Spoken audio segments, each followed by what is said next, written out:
In this video, I'll show you how you can go live on Instagram in 2020. So this should work on both Android and iOS, and it's fairly easy to do this. So first of all, step number one is to open the Instagram app on your phone. You will then go to the homepage on Instagram where you can see the feed. Now this is just an empty account, so you won't see any posts on here, but all you need to do is go to your Instagram stories. So right there, I'm going to click on add to your story, and then you'll end up right here. So normally it would go to create or normal, just like that.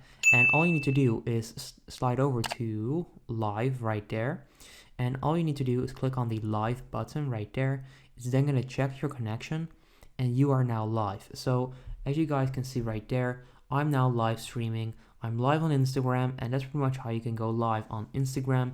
If you appreciate this quick tutorial, make sure you go ahead and leave a like on the video. I would appreciate that.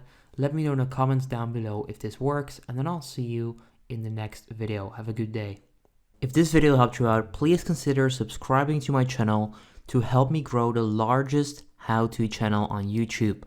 I appreciate it.